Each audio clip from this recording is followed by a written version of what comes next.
John Clayton, how are you doing? I'm doing great, Sean. Wonderful to be with you. How's your family? We're all hanging in there.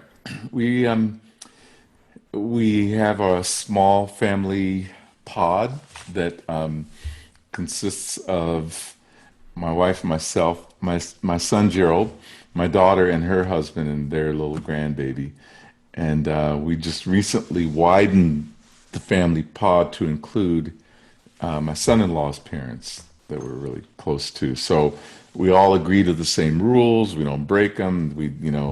Social distancing. The people over the parents, i.e., my wife and I, and his parents don't do any shopping. The kids do the shopping for us. We wipe down, disinfect the groceries before we take it. I mean, it's a whole thing. But we're playing by the rules because this is it's serious business. It really is. And it's had before we started rolling, we were talking about, well, you mentioned just the idea that nobody has any gigs right now Yeah, and how kind of eerie that is. exactly. I mean, it's the first time, maybe in life, definitely in my lifetime, that nobody in the whole country, dare I say the world, has any gigs. I know that certain countries and areas are starting to open up, and in Europe, they're starting to have social distance concerts and all that sort of thing, little by little, but we haven't gotten there yet. So there's still no gigs for anybody. We're all doing other, luckily, creative things, but you know, music, everybody loves music in a space one on one, so you can feel the air being pushed into your ear and your body, etc. Now, you're a great composer and arranger, and one thing it seems in my own writing is that having time, is like it's like a big deal. If you don't have the space and the time, um, I mean, has this time been beneficial uh, for that for you? Um, no, I should, and I say that in a qualified manner because every life experience feeds into your writing. It feeds into who you are as a person and how you're affected with life and its challenges and blah blah blah. So it's all going in when I get ready to write. Somehow, in some unseen way, that is going to be a part of the writing. It's going to surface. It's going to get in there. Mm. But in terms of being productive, I have gone through. In fact, I was in Ohio when the everything closed down, and I had to fly home. Excuse me, fly home and be quarantined for a couple of weeks and all that sort of thing. And then I went through a chill period where it was just I didn't beat myself up. You know what? This is new. Just leave it alone. See how it flows. Clean up what you can.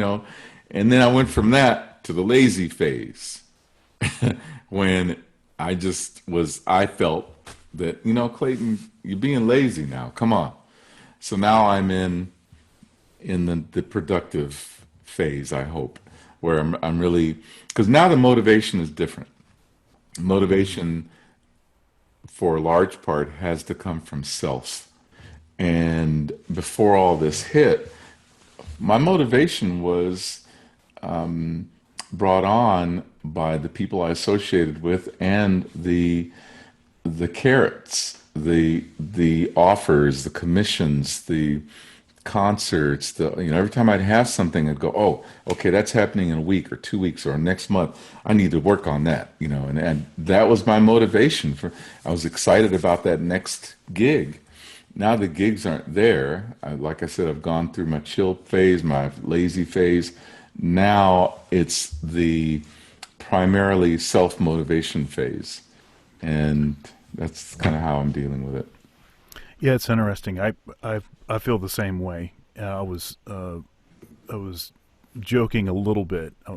It was a little bit a little of hyperbole when I Hmm. said that I'm an introvert and I'm concerned about what happens on the other side of this. Maybe I get too used to having space and and time and stuff like that. Um, but I'm actually the same way. Like all of my interactions with people and just the way that I internalize stuff, it comes out of my horn, it comes out of my pen, and with less of that, it seems like there's less sort of Hmm. fueling that. The other thing that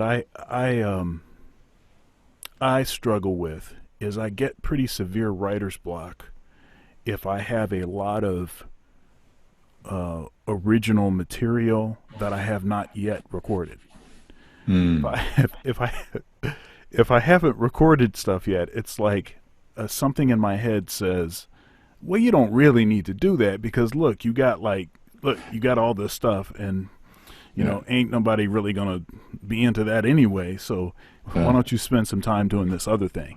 Is something that seems to nag me in my head that way. Hmm. I'm curious. What is your how does it differ for you? Like if you say you have a client, somebody has hired you to to write a certain chart or to write an arrangement of something, versus original composition or stuff that you write that it's like, this is my stuff. This is the stuff that um, um, you know. Original compositions, maybe original arrangement or ideas or stuff that you're writing maybe for your band, Hmm. that kind of thing. It's a mixture, and it's always, to me, it's about, I think we all are doing this, trying to find balance. So I'm looking for that perfect balance of the asks, the commissions, whatever. Can you do this arrangement? Can you write? And the things where I just kind of go, oh, I got an idea. Let me see. Oh, wonder what, I pick up my instrument, or I start singing, or I get at the piano, whatever. So and of course there are other things too that I try to balance that out with, like playing my instrument, practicing, learning new repertoire. All it's all about the balance. So I I like most people, I need to have the motivation, and once I've lived enough years now that I understand my sources of motivation. I Mm. know that before this virus hit, uh, if I didn't feel the motivation, and I wanted to write and needed to write, if it was nothing was coming, I would just get in my car and I would go to the jazz club or to the something, someplace, because people give energy. And even though I may not consciously try to write like the music that I'm hearing to allow it to influence me, just the mere fact that I am hearing music and I'm feeling the air being moved into my body and my ears that way, and the other kind of the energy of the audience enjoying the music, that all goes in. And then when I come home, bam, I can do. Or if I can't get in my car, then I will put on some records. If I'm going to write something for the Columbus Jazz Orchestra, then it's not like I'll put a recording on of the band. I might just put on some Duke Ellington or some, whatever, whomever, and just listen to that. Then when I get ready to write, it's not like I'm trying to cop what I've just heard, but instead now I've got big band texture in the air. And when I get ready to write, and I might hear something, I might go, "Oh, I want to do something in that kind of a groove or that tempo or whatever." And then I've got something tangible along with the spirit of the music that's going into me. So if I don't look to myself for answers. I look to people and I look to other music to allow me to be inspired. And I just open up and let all that stuff inspire me, and then it goes.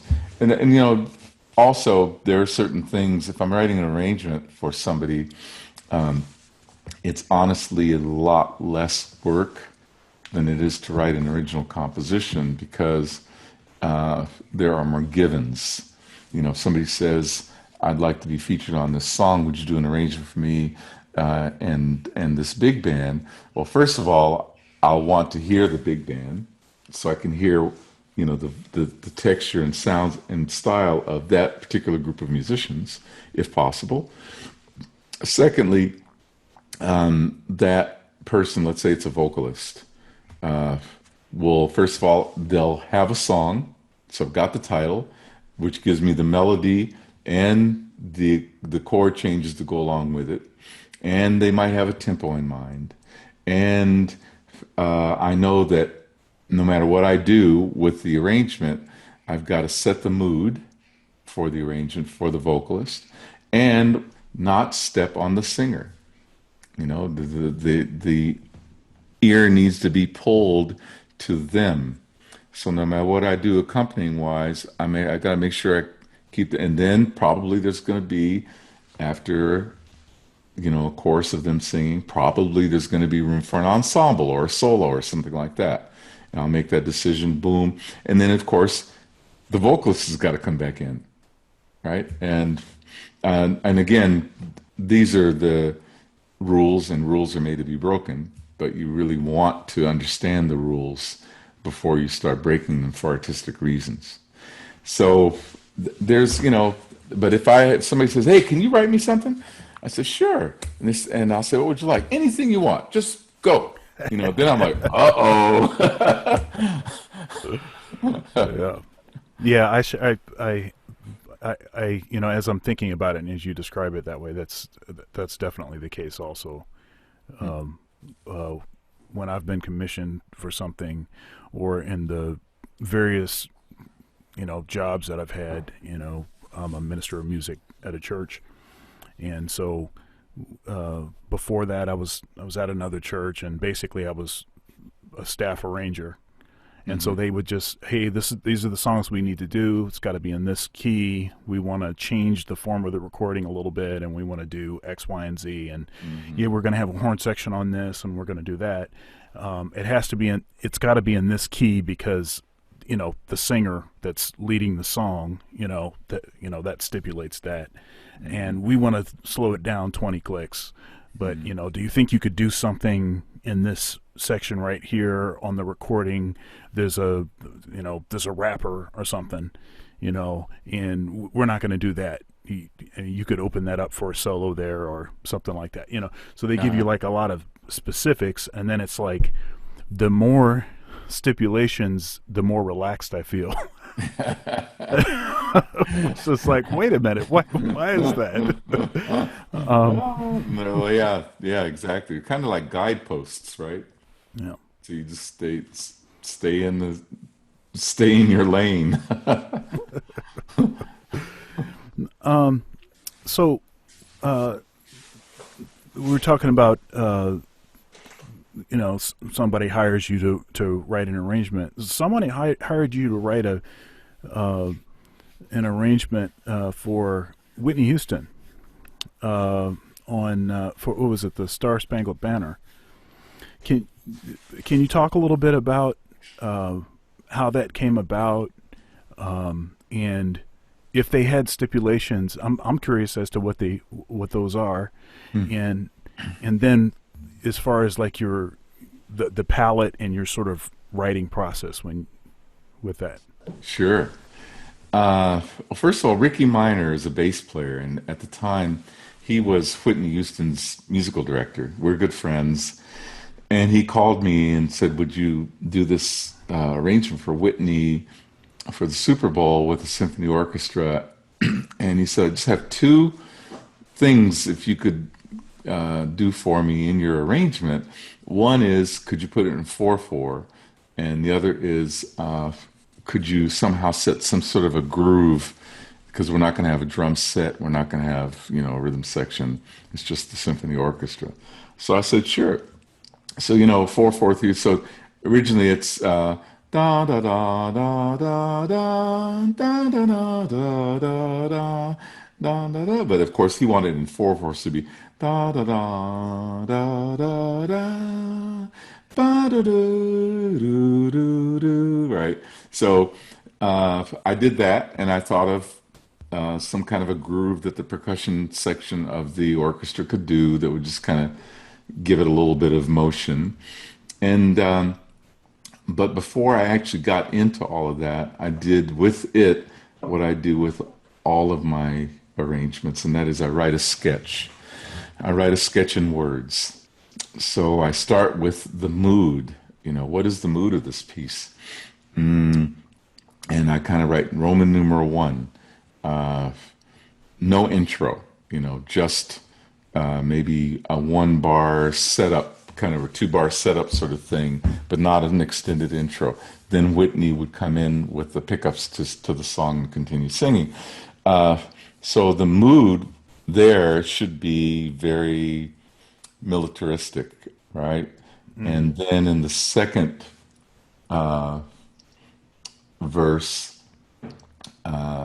then I decided, because one of the things that we realize as writers is that we're always dealing with tension and release, you know, and something sounds really hip and swinging because you have something that is less hip and less swinging, right? So it's always about the tension and release and contrast. So I thought to contrast the first part and to either present another kind of tension or present some kind of release, I changed the dynamic and I just wrote all this stuff down, Roman numeral two, verse, and then Roman numeral three, the rockets, red glare. What's the mood there? And I thought rockets, and you know, so I just kind of wrote it all out in words like that. And then I I wrote out the melody. So start there. That's Whitney is going to sing the melody. I don't know how she's going to interpret it, but I can listening to her records. I kind of could imagine a little bit. But Now, wrote out the now, melody. now, did you know the key that she, or did you sort of make a okay? Yeah, I did know the key. Thank you. I forgot about that. So Ricky Minor did tell me the key they wanted Oh, to do it okay, in. okay. But sometimes, you know, as you probably have experienced yourself, you work with a vocalist that doesn't know their key. I did that actually recently for that. I was telling you that I had to leave Ohio to when the coronavirus shut everything down, and this piece that I had written for a big orchestra and stuff had a vocalist featured, and I just went online and found some examples of his singing and discerned his range, and then found out, oh, he this is where his voice breaks, and he goes into his head voice here, and blah blah blah. You know, so there's sometimes you have to do that kind of work, but luckily Ricky Minor saved me of that. So I knew the key, and then after I'd written out the sketch in words, uh, then I started thinking about, you know, I wrote out the melody. I started thinking about accompaniment. You know, so I looked at my first sketch in words and said, ah, militaristic. What does that mean? And that means that you know, focusing on Whitney, the brass are going to be in this register of their instruments. You know, if they're really up high, for instance, that might be too powerful and drown her out. So I just kind of went along like that. And then for the second verse, I thought, okay, now we need to mellow it out a bit. It adds the contrast. It yeah. So the you know all that stuff. So anyway, it ended up becoming a sort of a release. Then, of course, when it builds up again to Rocket's Red Glare, then I could build it up and allow let's call that the third section, allow that to be even more powerful than the first section. So I kind of just structured it like that, but then I also allowed the tension to be represented by jazzier sounding chords. And that's just, you know, knock on wood, I have that background. So I could find a way, hopefully, to sneak some of that in there and have it be effective. not so that people go, "Oh, that sounds too jazzy." Oh, I don't know. I didn't want to take it there. but so anyway, and it's all you figure out all of those components, and then you just dive in at the end of the in the deep end of the pool, and keep your fingers crossed and tread water. So and that's but there were things that you couldn't have factored in. You couldn't factored in the reaction of the nation once they heard it, because that was during the Gulf War, and everybody's nationalism and pride was on 10. And when she sang, I mean, Whitney is Whitney. She was just such an amazing voice. And when she sang, put all those elements together, boom, so it was a blessing. Yeah, it was such a. I remember the first time I heard it.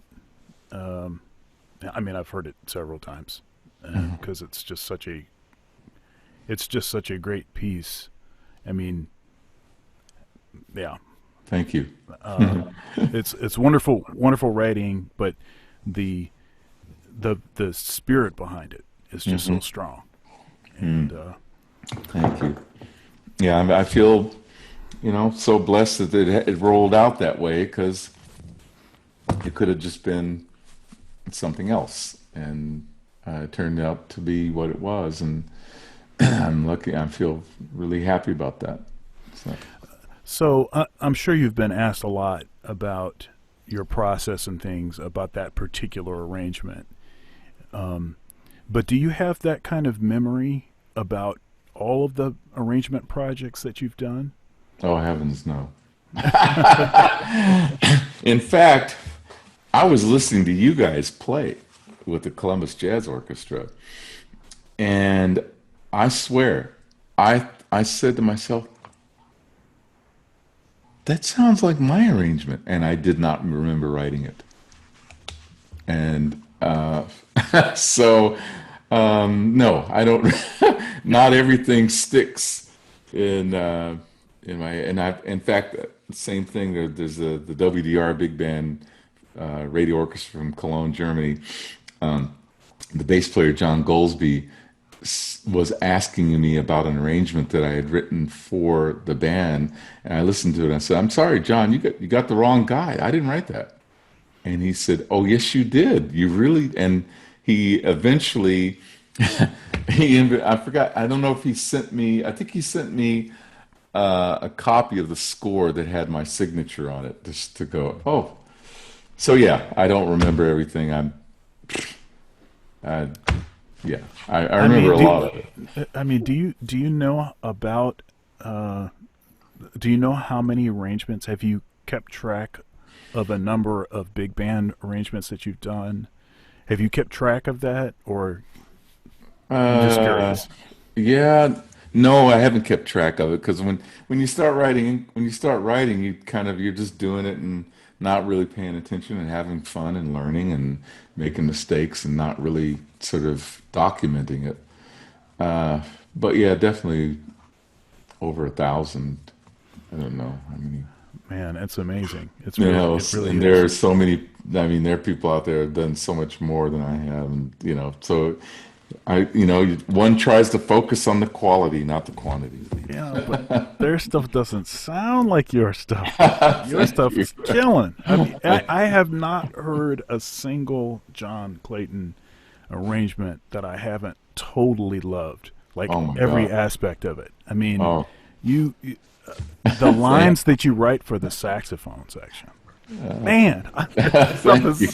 is so killing. Thank you, man. I am not worthy, my friend. I appreciate that. Yeah. I mean, I'm blushing because, in the words of Johnny Mandel, when I was telling him how much I love you, he said, "Yeah, but you haven't seen my trash can." So I say to you, you have not seen my trash can. Heck, I probably love a bunch of that too. So, anyhow,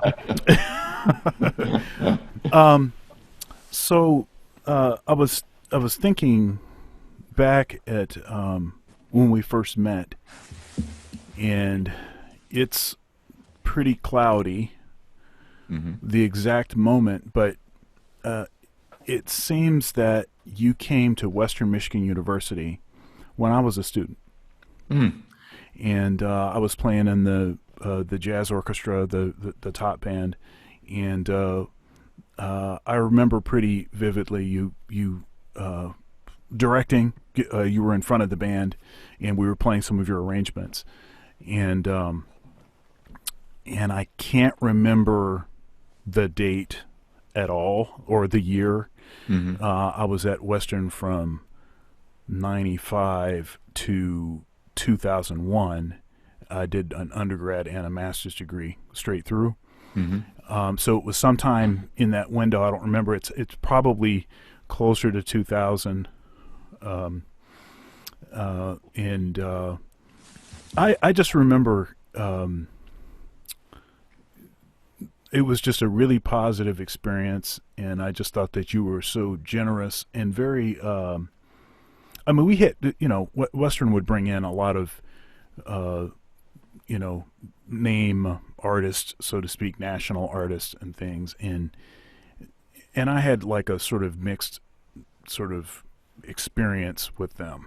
Hmm. Um, some of them were, pretty generous, and some of them flat out like they wouldn't answer questions. It was uh, pretty guarded. But you've always been very generous. I mean, I ask you questions.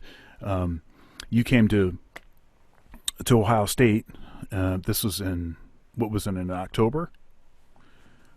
Um, Let's see here. so, It let me sounds look it like up. my well, so my issue with my memory right now is that this whole pandemic has really messed up my memory because things that weren't that long ago, like I played with the CSO, Columbus Symphony Orchestra, Hmm. February 14th. Hmm. Now that's not really that long ago, Hmm. but it seems like so long ago. And so, like, I'm trying to place things, but I think it was in October. Hmm. And you, Benny Green, who I also interviewed for this series, and Jeff Hamilton came to Ohio State and did a master class, and the place was completely packed, and the students were on every word that you said, um, and I posed a couple of questions, and I was just really happy with how generous you all were, in particular yourself, with the way that you were responding to questions from the students. Um, I mean, teaching and doing master classes like this. I mean, how is that? I mean, does that have an impact on the way that you practice, on the way that you think about music? Of course, I already know the answer, but I'm asking the answer.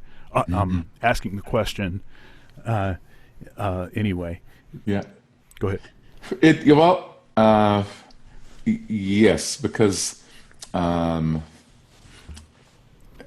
um, it's all part of the understanding that we musicians do of the circle. Ray Brown, the great bass player, was doing so much for me when I was a teenager. That's when I first met him, and he did so much. I mean, he got me my first professional jobs. He helped me paid my way into the musicians union. He helped me get my classical teacher. He got my teacher on electric bass. And every step of the way, I'd say, thank you, thank you, thank you. Finally, one day I said, you've got to be so tired of me always saying thank you to you because you helped me so much. And he said, nope, I'm doing this for you because somebody did it for me, and you're going to do it for somebody else down the line. And that's the rule. That's the credo that we musicians live by. And I don't do it only out of an understanding of the rule, but I also do it because it's part of my heart. It's what I I feel. You give, but as you know, when you give, you also get. And to share with people the things that were given to you feeds you. When you're fed, then that health, that healthiness that comes from feeding, then of course makes you stronger, makes you broader, makes you deeper, affects the music that you play and that you write. So and everybody has to do it their way. You have to give your way. Some people may not be comfortable in a classroom setting, doing a workshop in a room as you described, full of students, university students, and they may just really feel uncomfortable, but they have to instead continue to find out what is their wheelhouse, where can they feel most comfortable giving. It might be that they connect with elementary school kids or only on one-on-one situations.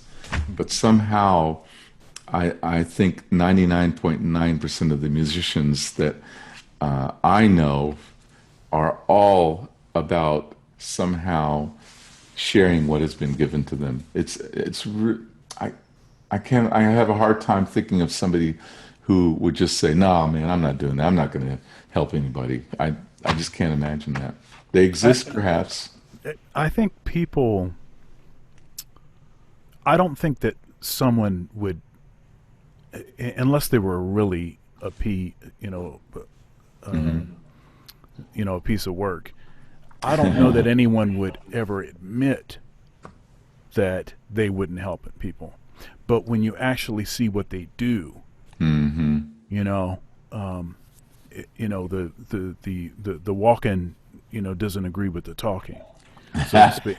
Yeah, but I think even those people, I believe, we have to get a bigger picture of who they are and what they're doing because they might walk in a different way, in a more I see. not secretive way, but a way unbeknownst to us. And, it could be, you know what? If that person is a schmo to everybody in the world except for one student, then that makes them to me valuable. So yeah, they can give everybody else in their professional world a hard time and just feel like, the disgruntled uncle or whatever. But if they found a way to help one person, boom. Because And to your point earlier, maybe they're not comfortable in certain situations, and maybe their situation that they're comfortable is just different than the situation that you encountered them. yeah, yeah. And we're all human beings with different backgrounds, different feelings, etc. And I think we need to be who we are. Yes, I would like for this person not to be an asshole, but you know what? By and large, he or she is, and that's kind of who they are. Except, wait a minute, there's another part of them that isn't that way. So I think everybody needs to be who they are, and we need to let people. We need to allow ourselves to discover who they are. I was I was on Instagram earlier today, and I saw that Victor Wooten was doing a live stream. I know I missed it. I'm so mad because I know I saw the people involved. I said, "Oh God, I have to miss that." Ah, It was very cool, and it was deep, and it was different, and all of that. And I sent him a message, and I said, "Hey, what's happening?" And I said, um, I'm interviewing John Clayton tonight, and he said he told me to make sure I said hello, oh, sweet. and also because I want to get this correct, he told me to tell you that he still has uh, your Canon 7D instruction video. That's mean. So anyhow, Hey, that's funny. I wanted to pass that on. Thank you. Yeah, we both love photography, and he was tempting me to spend more money than I had. So yeah, that's the backstory to that one. I love him so much.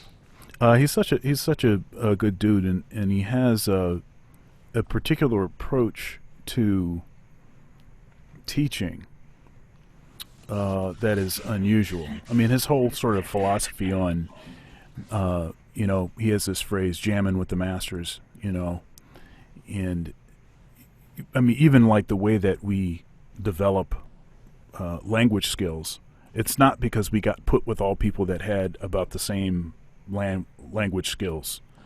It's because we were around people that were experts in the language, and they just talked the way they were going to talk, and made lots of mistakes, Hmm. used words out of context. I was thinking about my son, who's 6, Nice. and he one of his first words was cookie, which is that's a pretty common first Uh-huh. word, and he was improvising with this word, Mm. right? So he was pointing at stuff, cookie, cookie. I mean, he was using it, out of context and in places where it didn't belong and all of Yeah. that. But he was trying all these things because he was trying to figure out where it fits. Hmm. Hmm. Hmm. And the I think in academia sometimes I found that there's the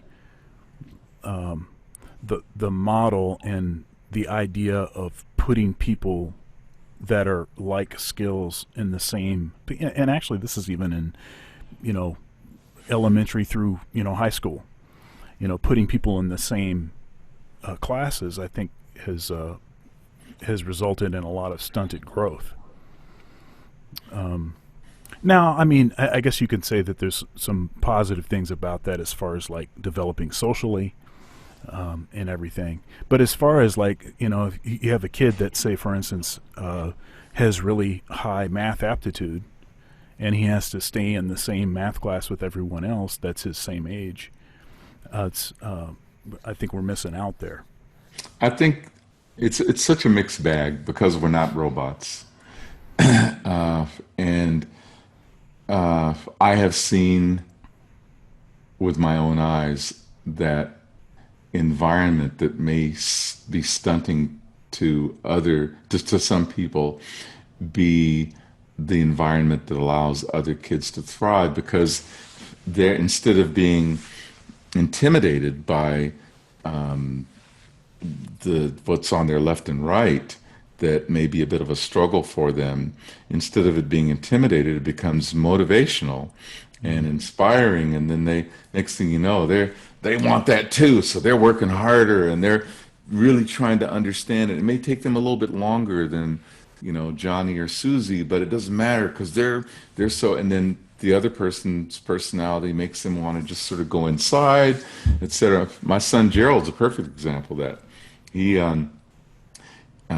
here in Los Angeles, in our area where we live, the public schools that we looked at were not impressive. We thought, okay, well, let's find some private schools that we're comfortable with. We found some. They did elementary school that way. He and his sister Gina did elementary school that way. They did middle school that way.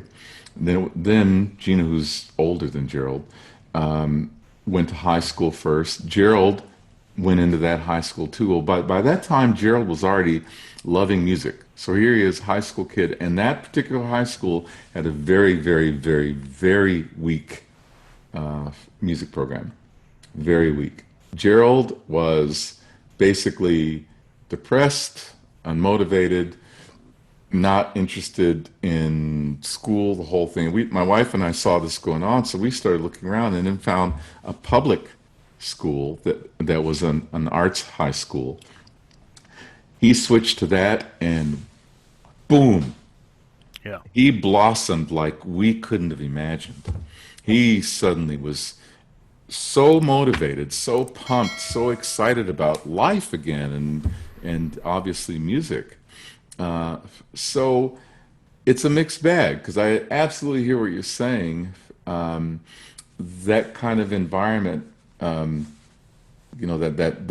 classroom environment, especially in the arts, where you're asking people to express. We're in the art of we're in the art of expression. We're in the world of expression. We use music as a tool for that expression, and everybody's expression is different and is developed differently and works differently. And the worst thing you can do is compare your expression to someone else's expression, and that's the worst thing you could do because it just is, it's not fair. It can be damaging and often is when people get sucked into that. What's the phrase? Never compare your insides to somebody else's outsides. That's why I believe that competitions are such BS. That you can't compare your expression to someone else's expression, and you can't judge how they express themselves. So, you know, another means of expression might be the kiss. So you go on that date with that person you're really interested in, and you go finally you have dinner together, and you go watch a movie, and then at the end of the evening, you're on the doorstep, and you kind of do the thing, right? And when you come out of it, you don't go, that was about a six. You can't, what, because you can't compare. It's like, well, I'm sorry, that's the way I do it. That's the way I express myself. Music is the same thing. It's another means of expression. And as you and I know, you're a professional musician. We don't compete against each other. If I can't do a gig, if I can't do a writing gig, I may call you, say, hey, Sean, man, I can't do this. Can you, we're not competing against each other. There's no such thing as the best saxophone player, the best trumpet player, the best drummer, you name it. No such thing. And imagine, first of all, competitions for anybody, for young people especially, it does more damage than it does good. Because what's going to happen? And this is how it happened for me. This is how I kind of finally realized it. Two things happened. One, I entered a competition at some point, and the other bass player, it was a bass competition. The other bass player that came in second place was Lonnie Plaxico, and I heard Lonnie Plaxico play, and Lonnie he played more bass than I could ever play, and they gave me first place, and I thought, this is bull, this is crazy. Who says that I could never even get close to what he did? The other thing was that later on, I was like you and so many other of us. You get asked to be an adjudicator at, say, a high school band festival, right? So you go the whole day and you're listening to all these bands and you're taking notes and you're adjudicating. And then finally, at the end of the evening, you get together with your colleagues and you pick first, second, and third bands, right? Now, I'm in the balcony of this auditorium, and the place is full of all these bands waiting to hear the results. And somebody goes, now, ladies and gentlemen, we're going to announce the winners. Our judges have chosen three winners, and third place winner is whatever, Jones High School. The whole auditorium goes crazy except Jones High School. Then the second place winner, Adams High School, likewise. Then, and now the first place winner, Columbus High School, whatever. Only Columbus High School goes crazy. And I'm looking at this going, what the hell am I doing? All of these kids, the auditorium's like 8 or 9 big bands, and they're all there. They all worked hard. They all did their best. They all expressed themselves to the best of their ability. And what happens if we believe these? If the kids believe what we tell them? We say, you would never say to your kids that you're teaching or your own children, I love you, Joey. I love you, but you're like second place because I love Judy. She's like first place. Keep it up. You're doing good. I still love you. Don't get me wrong. But Judy is like number one. And then what if our kids? What if those kids? In those band competitions, actually believe what you say. Okay, you know what? I am like first place. We won and we deserve to win. We are like number one. What if they believe that? We're talking about expression. You cannot judge expression. It's immeasurable. You can measure how many times a ball goes through a hoop, or how fast somebody swims, or how Yeah, yeah. fast somebody runs. You cannot measure how somebody expresses themselves. And again, when they're finally done going through all this BS and they go through, like you, go through high school and university and get a master's degree and all that kind of stuff, uh, do they now enter the world of competition? No, it is not that way at all. Students will often ask me, well, how do you like get ahead? How do you get opportunities and jobs and things like that? And I always remind them, the doors of opportunity open for you based on the level of your art. I always say it again. The doors of opportunity open for you based on the level of your art. And I know you've heard me say that, but I always try to remind the students, if something happens and somebody else gets that opportunity, we need to first applaud and be happy for them, because when it happens for us, we want the same thing. But Right, right, then, right, you know, but then the other part of it is we need to look in our personal private mirror. I have mine, you have yours, everybody has one. I look at mine and I go, okay, Clayton, you got through the song, but you didn't really know those chord changes. You were dragging the tempo. You were rushing the tempo. Whatever it is, right? yeah, And then that then determines what I need to add to my music. Not that I suck, not that I'm no good. No, what I want to add to my music that then allows me to get to those higher levels, that then allow doors of opportunity to open for me. Think about it, Sean. That's exactly what happened to you. If they would have called you and you would not have been at the right level to do all that you do, the Orchestra wouldn't call you, Columbus Jazz Orchestra wouldn't call you, all those people who call you, they might call you the first time, because you're a handsome guy and blah, blah, blah. But then if the music is not at the right level, and that's where I think the focus gets a little shifted, a little, kind of off kilter by many people, is that they focus on other things. thank you for sharing that. Thank you very much for sharing that, because um, I don't like competitions very much either. Hmm.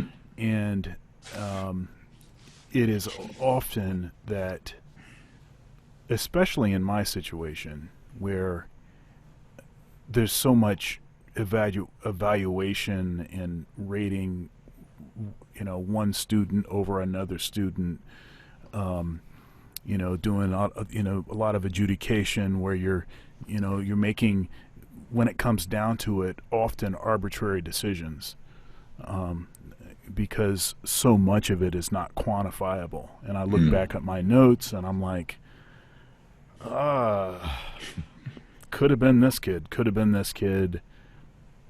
Let's say it's this kid this time, Hmm. and Hmm.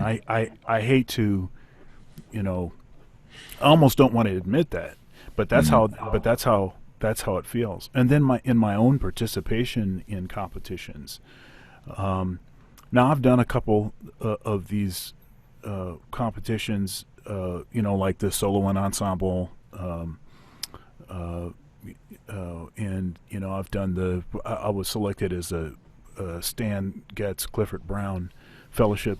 I did that, and there was a couple other things that I did, Hmm. but I became pretty sort of turned off by it, by those competitions, because when I would see some of these competitions, and I would see the results, and even just what I knew about the people that were actually winning or not winning. There's so much other phony baloney that's going on, in, dare I say, politics, that is actually steering certain things. And I wish people would just be honest about it and say, you know, you guys sounded about the same, but, you know, I know this guy more than I know you.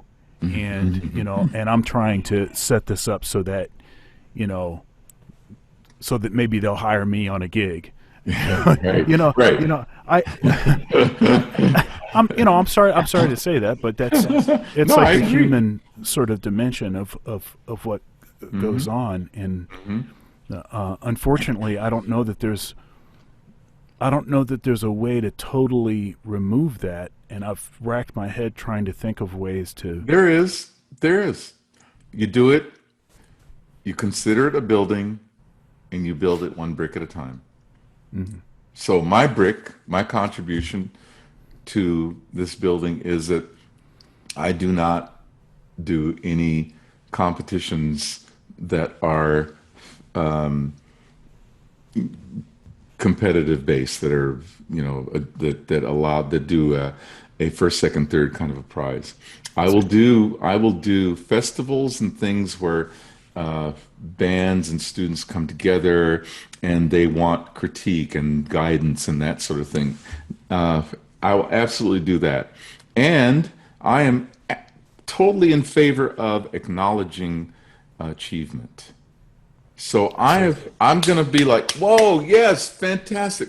You're playing your solo really touched me. It represents a wonderfully high level, and here's this thing for you. Thank you for sharing that. And let's invite this student. You know, the clinicians would like to invite this student to the stage because they were moved by blah blah blah blah blah. You're still not comparing him or her to other students. You're just acknowledging their achievements, and we need to do that. You know, when your son does, you want your son to feel good about some achievements that he makes. You don't want your son to come home crying because he tried his absolute best and he didn't win, or he didn't even place. And the next thing you know, this thing that was in the beginning really fun for him becomes a chore and not fun. And it's not even something that you can adjudicate and tag a first, second, or first place, second, third place too, like you can in sports or other things. You know, and I have to kind of watch this with my son, you know, because, of course, I don't evaluate his performance like you weren't the best. This other person was the best.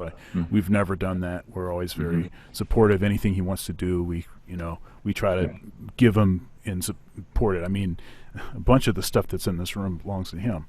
Or I bought for him. That looks like support to me. Wow. Yeah. I want to be your son.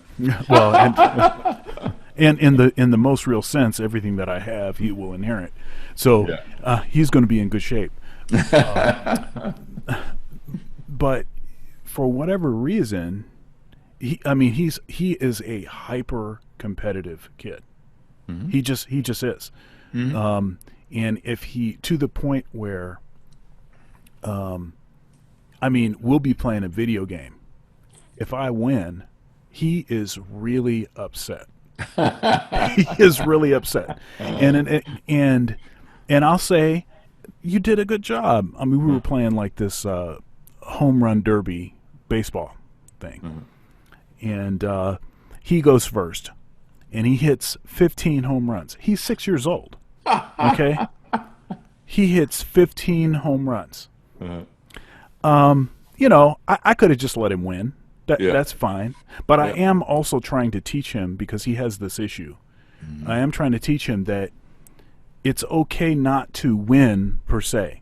That doesn't mean that you did a bad job, Hmm. and that shouldn't make you feel bad. You shouldn't be sad and stuff. You should just be excited that you had an opportunity to play the game, at that level, period.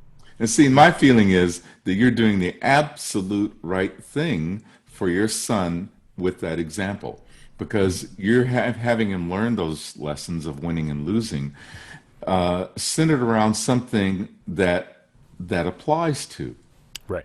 that will never apply to music Right. or painting or sculpting or some other means of expression in the arts. So I think that yes, of course, if there's a winning and losing situation presented, and we decide that we're going to play the game, then hey, you know what? You play the game, you could win or lose or maybe draw. I don't know, but uh, that's that's what's going to happen. And yeah, those are important lessons to learn. And thank But God he has you. but I'm saying that to say that a lot of that competition that does not belong in the way that he approaches, playing drums, or picking up the trumpet or something. I don't want him to think about it that way, Yeah. because he kind of gets upset in that sense too. And it's like, look, first of all, you're 6, so you don't need to play at all right now. You don't have to play for a long time. You're going to have to take lessons at some point, and I want you to play an instrument until you finish high school. You don't have to do it as a profession. Yeah. Okay, whatever. That's right. That's right. Because there's a lot of positive things that kids learn when they're playing in a band, and just about self-reflection, and how do you handle critique when somebody says that wasn't correct what you just played. I need you to work on this.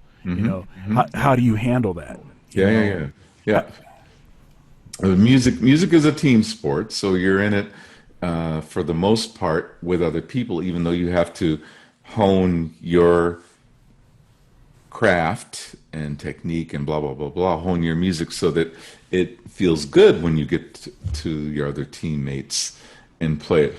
But I think that I always tell my students that I have a new F bomb, and it's FUNN, the 4-letter word. It needs to be fun. That we all got into music because it was fun. It was fun to like plunk that thing or hit that thing or pluck that thing and hear a sound or sing or whatever. And those elements that's the core that needs to be there. And when we express ourselves, it needs to be an expression of joy. It could even be a sad song, but it has to be something we're joyously involved in. like a And bright sadness. Yeah. yeah, exactly. For instance, but uh, I think that I always look for that in students. I'm really trying to remain sensitive to making sure that they're having fun. If they're not, then we explore ways for them to, or figure out why it's less fun. Yeah, I interviewed my dad actually for one of these interviews, and part of the reason I interviewed him is because I'm often asked questions about the things that I practiced, the stuff that my dad taught me, Hmm. um, that I just don't remember because I started when I was really young. I started when I was 6, Wow. and my dad was a great saxophone player, and I got 3 or 4 lessons a week, and but one thing that I think I sort of over the years I kind of changed around in my head, is his approach was always he didn't want me to think of it as practicing. Mm. He would always say, "Let's go play our horns." Mm.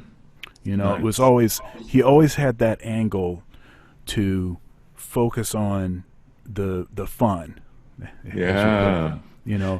and not focus on this sort of drudgery associated with whatever the act is. Now, the thing is if you're going to get any good, you're going to come to points in time when you don't want to practice, and your willingness to still do that is going to have something to do with the, your ability to develop to your full potential. Yeah, there's that. But I also remind my students that, hey, you're not a robot. So if it ever is not fun, there are a couple of things you can do. Number one, take a break. Because if it is drudgery, then frankly, it's that information is not going to be going in. Right. So just take a break, do what you need to do, come back, or shift gears. Define the things that are to you at that moment in your life fun. So it could be that I need to put this classical etude aside, and get into this jazz thing that I'm just learning that's so killing, and understanding, of course, that I'm going to get back to the classical thing. I just need a break from that right now, Right. or vice versa. So I think again we're back at the word balance. Right. So I think that that's really, and I've witnessed this with a lot of students, a lot of people, professionals. I'm still that way. Once I get my hands on the bass, I'm having a ball. But if it ever feels like, okay, I know I need to learn this, blah, blah, blah, blah, blah, I'm just not in the mood right now, then I won't put the bass down, especially. I'll go do something that I know is going to get me revved up. And then when I get to the other thing that I wasn't so eager to do, it's got a different light on it, different spirit. Yeah, I feel like in my life I've been better at that at times, and not as good as that at that at times. When By the way, your dad, I'm sorry not to cut you off. No, go ahead, go I was ahead. just going to say that your dad used the word that helps us to be excited about it. He said, let's go play. Yeah. Now let's go work. Let's go play. Thought, yeah, Dad, you knew what you were doing. Come on, son, get your horn. Let's go play. Let's go grab your toy. Let's go in the sandbox. We're going to go play. So, And the thing about it is, and I think I knew that was the case as far as the way that he was talking about it, and I remembered that he said play rather than practice, but somewhere I started to either flip that around in my head and start focusing on more of the discipline component of it. And that's not altogether negative, no, no, no. but it certainly is not going to be as sustainable as doing something that you love, that you enjoy, that you have fun doing, that feels like playing, and Yeah. and less like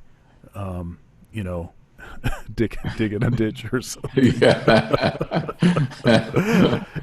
Got that right. So I wanted to ask you about what do you practice? So okay, so what do you play when you get and you're trying to iron something out? As you said before, you're more aware of where you are deficient than anyone else is, because you know what your intentions were. Yeah. When you discover those things, and recently when you've discovered those things, what have been some of the strategies that you've used, and specific things maybe that you've worked on to help to kind of continue to develop? Well, at my age, and I hate saying that phrase, but at my age, unlike a lot of my younger students, I'm no longer really working on developing my muscles. I've spent so many years doing that those muscles, I've played however many thousands of concerts, blah blah blah, all that stuff, which has really helped my muscle development. So for a younger person who hasn't had as many years on the planet as I have, they're they're going through what I had to go through as a younger person, and that is not only learning the instrument, but also learning the muscle development that goes along with learning the instrument. And so at this stage in my life, I don't really kind of do those things that I did earlier on. Although I will teach those things to students. Now I'll do my stretches. There's physical stretches that I do. Uh, and then I usually jump right into the music. Sometimes I'll say, let me just, play some scales, and I'll just play some 3-octave scales slowly so that I can really refresh my muscle memory and ear and what's going on. But usually it's get straight to the music. When I practice things, great bass player Edgar Meyer said something recently that just was so killing. Somebody was asking him about intonation, and he said, practice slowly. There is no improvement in playing fast. And I thought, yes, that's so killing. There is no improvement in playing fast. And that's exactly what I do. I practice things as slowly as I need to allow myself not just the muscle memory, not just the physical stuff, but to allow my body to get that music and everything that's attached to it and associated, to allow that to be in my blood and not something I'm thinking about at that moment. Do you find that the physics of playing the instrument are different at different tempos? Yeah, sure. Um, Basically, some of the rules are the faster you play, the lighter you play. Uh, you on double bass, you'll be playing in this register, and there's the top of the bass there and all that stuff. But when you have to go in this register, you no longer have your thumb behind the neck, behind the fingerboard, right? Now, when you get up here, your thumb is on top, and you have to use your thumb that way. So the instrument, we always have to press our fingers against something. It's always, so we were pressing it here against the thumb. And when the thumb is no longer there, we still need to press our fingers against something. So that neck of the bass rests on our body, on our shoulder, and our shoulder basically becomes our second thumb. So then I'm allowed to press my fingers on the fingerboard against my second thumb, my shoulder sort of thing. So there has to be a transition when you go from this thumb to the shoulder thumb. And so that transition is something that, that's a place where both thumbs are being used as you go up here, and you can choose to play that note by taking away your shoulder thumb and using your real thumb, push your fingers against, or you can take away your real thumb and press your fingers against your shoulder thumb, as it were, right? And continue on. So, why did I say all that? We were talking about the physics associated with playing fast versus playing slow. Yes, that's right. Yeah, yeah, yeah. So, when you're playing whatever tempos, first of all, there's no such thing as a fast tempo. And there's no such thing as a slow tempo. There's only a faster tempo and a slower tempo. Because the person who is playing a medium tempo, that tempo, once upon a time, was fast for them. Yeah. But did the tempo change? No. A quarter note equals 180 is always a quarter note equals 180. The tempo doesn't change, we change. Right? So our concept of that is, but the things that I'm looking at, and when I have to play faster, so I'm looking at my posture. Am I doing something to contort my body unnecessarily in order to play? Mm-hmm. So it's basically, the rule is minimum effort, maximum music. How can I get the most music I can without physically expelling my efforts, my energy in a useless way, in a less useful way. So once you analyze those things and start employing them consciously, then little by little they work themselves into your playing naturally. Now, when we were at Ohio State, and you did the master class that I was talking about earlier, I asked you a question about harmonics on the instrument, and which was followed up by my confessing that I play bass. Uh huh. I see a couple on the wall over there too. Yeah. Well, I play electric bass guitar. I should be very, very specific about that. Okay. You play I bass. don't. Now, I owned an acoustic bass for a period of time, and I learned all of my major scales 2 octaves. I didn't try to even mess around with any thumb position or anything. Uh huh.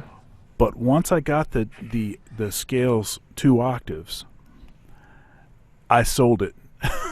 Done, huh? I sold it because I was like, am I really going to spend the time necessary to really sound, and I'm just going to have to let somebody else take that one. Now, one of the reasons I started playing bass is because I mean, I've played with so many great bass players. People like yourself, Rodney Whitaker, Victor Wooten, a long list of great bass players. And for whatever reason, and even from when I was very young, and I would always hear bass lines. And I heard them, and I would write them with a lot of specificity in my compositions. And I just got to the point when I had sort of a personal I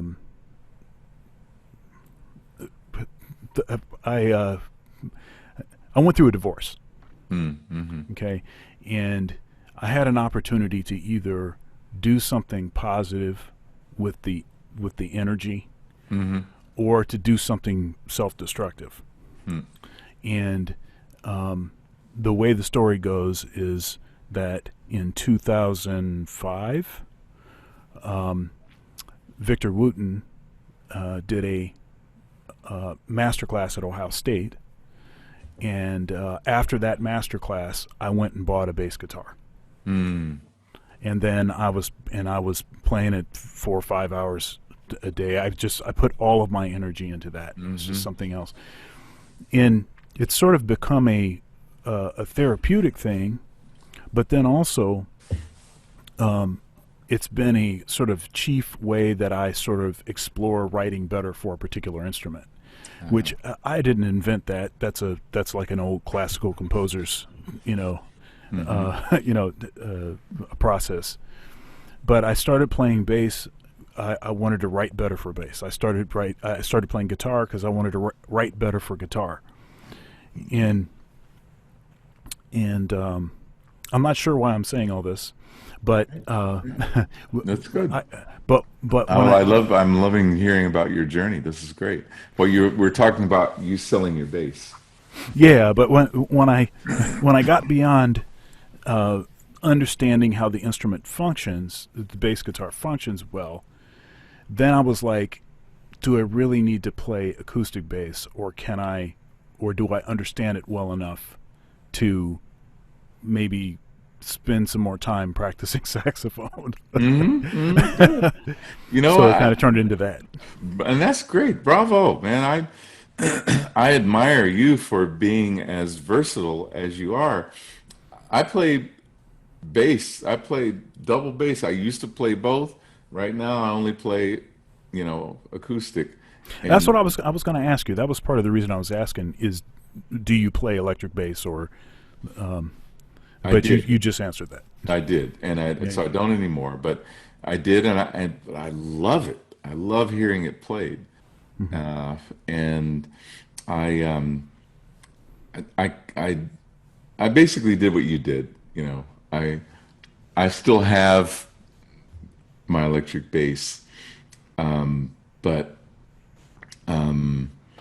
I focus on double bass. I haven't played electric bass, really played electric bass in years. Although, like I said, I love it. Uh, Now, I think that, part of life is us finding the situations and instruments and environs that feel good to us. And you are, I could tell, an all or nothing person. You get a bass, you're going to be like, ah. You get a saxophone, you're going to be, ah. You are just, which is great, which is allowed. Your enthusiasm and your focus has helped you to zoom to the levels that you're obviously the hours and work and et cetera that you put into it. Uh, but I find that people who don't have that kind of focus that you do uh, often um, stumble along. And it really does take that kind of commitment that you've given to that you continue to give to your music to allow that kind of growth. And I also, hear you talking when you were talking about Victor Wooten. I know that Victor Wooten inspires you. Oh Uh, yeah. there's a list of people who inspire you and inspire me. And that's so cool when we can look to them instead of looking to ourselves. Allow ourselves instead to be the vehicle, the conduit through which the inspiration flows. And then out comes that expression. That's kind of how I look at things. I interviewed Walt Weiskopf, and Walt uh, gave me a lesson when I was working on my I think it was working on my undergraduate degree, Hmm. and he said a lot of things that really influenced the way I was thinking about a career in music and everything else. Um, and I asked him in the interview about the other instruments that he plays, because he's a good flute player and clarinetist, and of course saxophone. He plays alto, and he plays all of the saxophones and all of that. Hmm. And when I was talking to him about that, he said, recently he decided that he wanted to just focus on tenor, and he just didn't. He It was a relief not having to keep that other stuff together, and he could just spend and devote more of his energy towards tenor saxophone.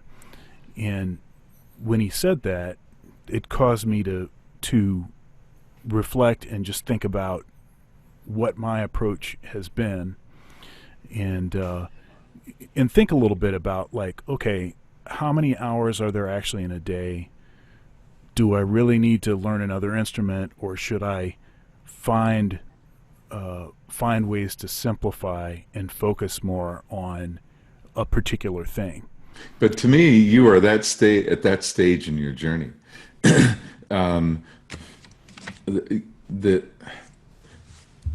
the more you know, the more freedom you have, because then you have more choices that you can make. So you and Walt, my brother Jeff, um, you reach a point where you can you can make those choices and say, well, I'm going to leave this out. I'm going to kind of retire this. I'm going to do this less, or I'm not going to do this anymore. But sometimes we forget to realize that it's through experiencing all of these things we are as strong and focused on the things that we now choose. So whatever instruments you're focusing on, it might be tenor and Barry, it might be whatever it is, all of that stuff, the music that you learned on flute and piccolo is in there. The music that you learn on acoustic bass, it's in there. On electric bass, it's in there. And had you not done that, uh, your music would be different. Not to say that it would be any better or any worse, but it would be different. So all of those things, it's like if you chose to repurchase your acoustic bass and get into it again, you would bypass a lot of other people because of the music that's already in you. You already understand the function. You know when it's swinging. You already have a concept of sound. There's just a huge list of all these things that you don't have to deal with that a person just starting out has to find themselves on and their opinions about and such like such. You're already there with that. If you so some people think, oh man, I don't want to start because I'm so far behind and blah blah. No man, you're ahead. Your journey has brought you to this level that now when you put your hands around this whatever it is, you're bringing all of that wonderful history and growth to this new situation. So sometimes we forget about that. Thank you for saying that. Thank you. You're welcome. So the future. Now, obviously, with this pandemic, we don't know exactly what's going to happen and when. But you do you have some projects that you're currently working on? Do you have maybe some recording projects, some other things that you're planning to release shortly? You have anything that you'd like to plug? I don't know if I have anything like to plug, but just to reflect on kind of what I'm involved in. I am working on releasing an album that I did a duo recording with Mulgrew Miller, and I've never released it because it's part of a series. I call it the Parlor series that I started years ago, and it was my dream to record with Hank Jones, and he agreed to it, and it was such a wonderful opportunity. It was he and I doing our version of Negro Spirituals. He did a wonderful record with Charlie Hayden on Negro Spirituals, so this allowed me that opportunity with him. But then soon, around that same time, I recorded, before that, I recorded two records, two CDs with, one with my son Gerald and one with Mulgrew Miller. And then sometime later, I recorded the one with Hank Jones. I was going to release the Hank Jones first, but he passed away, and it felt wrong to release it soon after his death. So I released the one with my son. Then I was going to release the Mulgrew recording. Mulgrew passed away. Yeah. So it felt weird to release that, in that environment. So I released the Hank Jones recording then. So now, after many years, I am now, I'm going to give his wife a call and have a really good discussion with her about this. But, it's been recorded, obviously, and I'm looking forward to releasing that. So that's one of my projects I'm working on. I'm hoping that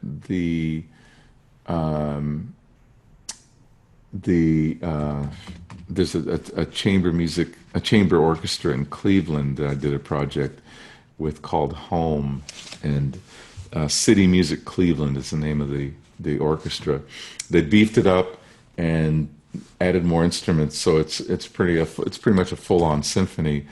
And they asked me to write a piece that was influenced by Dvorak's New World Symphony, which the second movement is that song called Going Home that's taken from that symphony. And that was influenced by Dvorak's relationship with an African American student of his.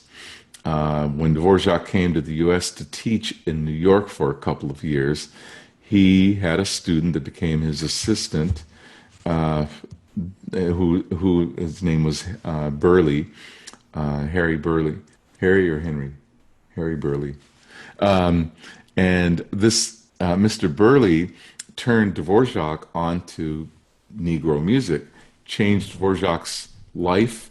And so anyway, I wrote a piece that was based on that, but I kind of went broader with it and involved more aspects of the experience. So I started thinking, what was that relationship like between those two people? What were the roots of the African American? What were the roots of Dvorak? I kind of explored all that stuff, and then I involved.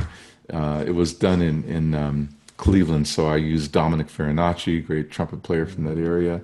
I also used a spoken word artist, and I also used a gospel soloist.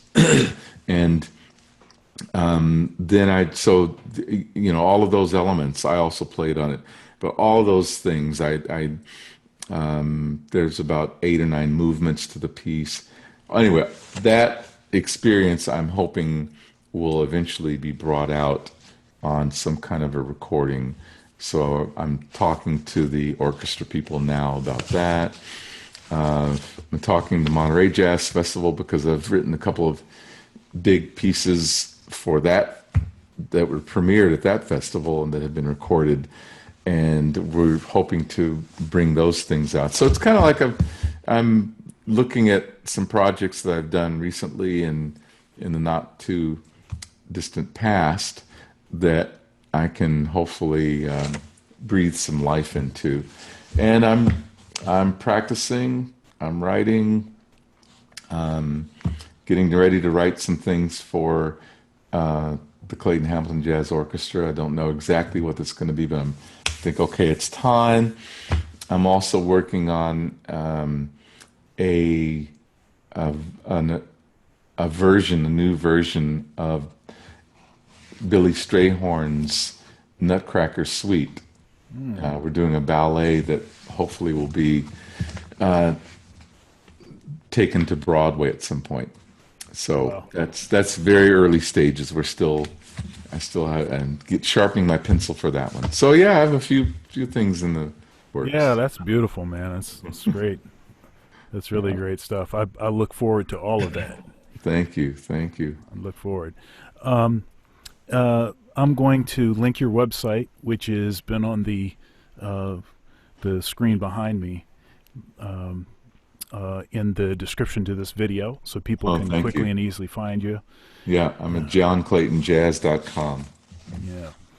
And is there anything else that you wanted to mention? No, I just really appreciate you and hope that you're doing a lot of playing and a lot of writing in this period of time in our lives. And I know that you're spending some really beautiful quality time with your family. Family first. I always tell people that music is bigger than we are, but we're more important than music because we're human beings. Yeah.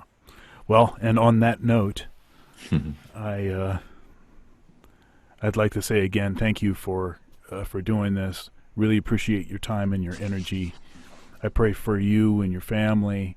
I pray for our community, and I pray for the day that we can quickly and safely get back on the stage in front of an audience. Likewise. Thank you so much, Sean. All right, man. Be well. See ya.